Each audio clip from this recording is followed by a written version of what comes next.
So, what do you guys want to do with your time in between sessions? Well, I think we want to research Geomantica, find out more about the ever-dying goddess and the tower, specifically how to get. We want to see if we can figure out how you get in, or if someone knows how to get in. How you get audience with her? Just what people know about her and her place of power. Okay, great. So let's draw a suit card. We get the lucky coin, which is a 4.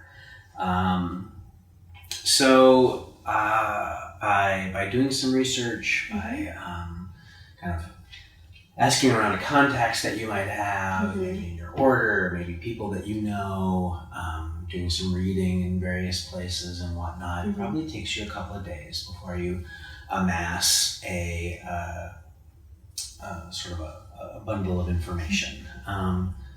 So much about Geomantica is just legend. Okay. But supposedly they say that she was horribly, grievously wounded in the war. Oh, okay. And she is never able to heal this wound, but she is never able to die. Okay. So she remains in this state of continuing the process of dying. And the Reinvention is a district in Saturnian that was horribly destroyed in the war, and it has been basically rebuilt from the ground up, and hence the name. And so people talk about the place that she lives, Gamrose Tower, and speculate that maybe that was where maybe the injury happened. Right. And so she's at the top of this tower, and literally blood oozes down from the top of the tower, which is really looks almost more like a skyscraper than a medieval tower or something like that. It comes down the front and cascades down into this huge font that catches the blood. No one's really sure where it goes. And the other interesting thing about Gamrose Tower is that the first 3 or 4 floors at the bottom of it are invisible. And so it looks like it's floating? It looks like it's floating. That's awesome. So that's how you get up and down, basically, is through the invisible area. And then there are various businesses and homes and whatnot in Gamrose Tower, but she has the very top of it. It does not seem like she is a figure that people can go regularly have a chat with or whatever. You strongly feel like that's going to be kind of a dead end, and that if you want to get in there and see where she is or see her herself, you're going to have to find some other means. But you do learn one thing, and that is there is a creature, and its name is Omarius. And by all accounts, Omarius is essentially a very, very large snail. That's fantastic. And Omarius serves as a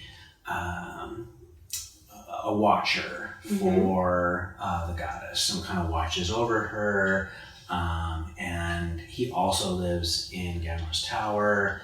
And so, if there is an obstacle to getting to her, it is probably Omarius. And he is thought to be a being of powerful magic.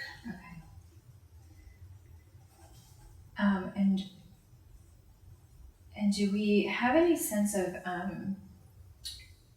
anyone that knows her or has actually interacted with her even before the war? Or, are there any contacts that we can that we have found? Yes. Not really. There probably are references here and there of people of extraordinary import. or significance who have interacted with her. Certainly before the war, she was a completely different sort of goddess. Before the war, she was actually a goddess of defense and protection and nurturing, that kind of being. So now she's probably more closed off than ever before, and it is probably a matter of getting up there on your own somehow. Okay. Can I ask whether, so one thing I probably would have followed up would have been like the sort of ghostly, what are the people who are interested in death, like what's their conception of her, right? Like I'm just wondering, I've been trying to think, is there something she wants? Right. And that I don't know. Or would ghosts know more about her than current living people if she's so closed off now? Do we go find a ghost confidant of hers? We know a ghost exterminator. You think actually that might be precisely the wrong pattern. Oh, really? Okay. Because you would suspect, having a little bit of connection with this sort of thing, that someone who is always dying but never actually dies would be considered an affront to the forces of the Veil. Okay. And nothing in connection with the woman, the girl from the other shore, and her at all. Learn anything more this could about be a that. total, like, Audsley's a little in the head, and so, we don't even know that this is not true. Like, we don't know that any of this is true. But that's the only hint we have. Yeah, right? You're right. Okay, so I wonder, I think that with some of the time, I think we're meeting up with them in a week or so, right? And so with some of that time, I might also see if there's some extra ephemeral objects I can pick up that might help us with the invisible elements of this tower or something like that. There's a pawn shop in my neighborhood. I'm going to go check that out and see what I can find. Good idea. Okay. That'll be a simple but separate side scene. Right.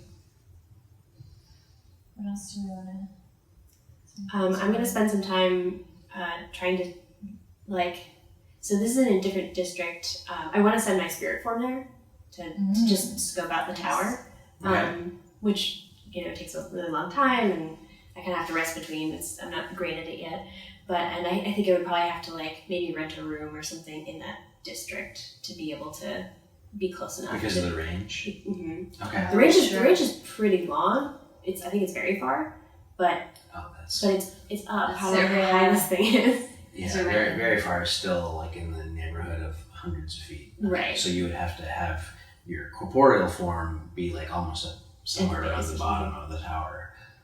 Is it mostly expensive places there because it's all rebuilt, or? Just wondering if I could. You could probably find some place and to rent out. For probably around, for a very short term, probably around the, 10 crystal orbs, for, like I said, for a very short amount of time. But it's far enough away that you'll only sort of be able to scope out the bottom floors. You can go above the invisible parts, but you're not going to be able to get all the way to the top. Yeah, that makes sense. And you mentioned that people actually live there. Yes, it's wealthy people. Is there any way we can find out who they are and see if we can use that as our way in too? You can get some names. Yeah, somebody could make friends of the people there. Make friends with some of the people who live in there and see if they can help us somehow. But I don't know. Maybe that's a really sideways way to go. You could, if you made a friend with someone, you could rest in their apartment and your spirit travels. Very true. It took a while though. But when you do use your spirit form, you get a good lay of the land as far as it seems like different floors. They aren't shops, but they're businesses. There's a law office and that kind of a thing. Yeah. There, as well as some fairly wealthy homes, and you can kind of snoop around in all of that and get a good lay of the land. Yeah, since I can walk through walls and stuff, are there any secret elevators that seem to take you to floors 50 and above, right? I'm just gonna, even if it's just the first floor, to go back and forth and make sure there's no like secret closed off corridors. Not that you can find. Fair. Cool. Okay, well at least I have the lay of the land, but there's no sign of this Omarius. No, you don't see him in the lower parts. I wonder if he just travels up and down the outside of the building, because that would be amazing. Okay, great. Let's. That's a good start. Yeah, we'll take this back to the team. Okay. That'll be useful. Great. Awesome. Thank you. So, what do you guys want to try to accomplish in a little bit of time between sessions? Well, I'd like to get my weather station fixed up since it got smashed by that number thief. So I'm hoping that since there's a lot of glass in here and Seru's a glass maker, maybe So, you can tell me a little bit more about how you're envisioning the weather station and how it is actually being used as a cage. So in a vintage weather station, there's a couple different like clock faces and components, and in this particular case, all under a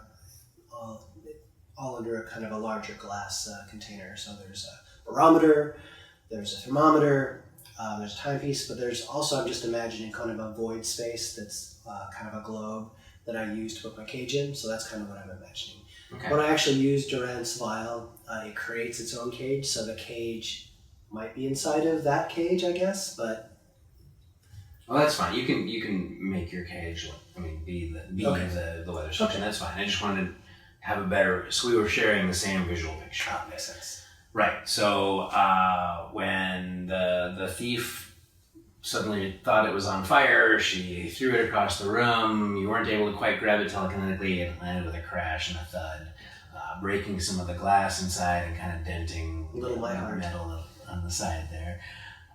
So what do you want to try to examine it, use magic to see if you can... I'll definitely examine it, and I think between my knowledge as a glass worker and my weaving magic, because fire is one of my elements, and that's good for heat, obviously, and blood is my other aggregate, and that is used for healing. So I think between the two magic and non-magical concepts, we can make it work. Okay. So shadow memento too, if that makes any difference. Okay. All right. So let's draw a card and see what we get. We get the rat. Hey, that's my family. Awesome. Okay, that's great. Rat's also a 6. So that's a pretty good result. Yeah, you think that it's gonna probably. It sounds like the group's taking about a week before getting back together again and moving into the whole Gamrose Tower thing. But so if you spend a good portion of that week, because it's, there's going to be some actual glass blowing involved in addition to magic, and there's also some metal parts that need to kind of be hammered out, and some dents that need to be fixed and whatnot. But you think you can do it? All right, let's do it. Awesome. Cool. So that doesn't take me any time at all? No, basically, yeah, unless you're going to kind of hover.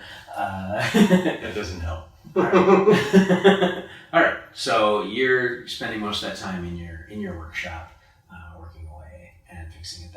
It's probably also going to cost, but not a lot. I'll reimburse you. So probably looking at about maybe 12 crystal for just some basic supplies for the new glass and whatnot. Not a lot. Cool. Well, since I've got extra time, I want to do some research onto that thief, see if I can find out anything else about the thief whose numbers kept changing in her eyes. Okay. I found out it wasn't her glasses, right? It was actually her, or at least a spell she had. Right. So I don't know where I would start. Maybe I would go to the constabulary in that particular neighborhood. If that does not yield anything, I don't know where I would look. I guess go to some sort of like recent event sort of publication, news publication. So it's just this, if there's like any sort of crime statistics, anything like that is what I'm looking for. Okay. Well, this is technically a separate scene, so we'll draw a new card. And that card is the Angel. It's a 7. Even better result. I summon angels. Awesome. So following up on those avenues, it turns out when you go and talk to some of the people that work for the gerent of that neighborhood, and maybe even your own neighborhood, and kind of canvass the area and talk to some authority figures, people who are keeping their eye on thieves and burglars and whatnot. You learn that there in fact is indeed a woman. Her name is Kendon, and she has some not fully understood or defined ability to create duplicates of herself. But the one, which is, you kind of already knew.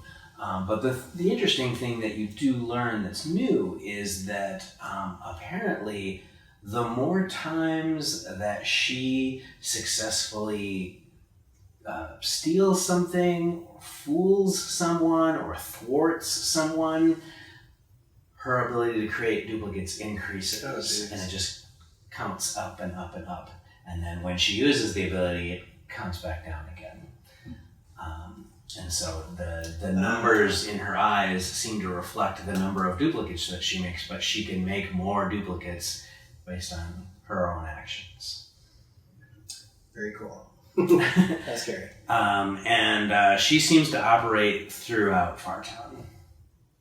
And she seems to not necessarily have any particular thing that she steals. She steals all manner of things, but she seems to have a pretty good knowledge of value. She knows what to take.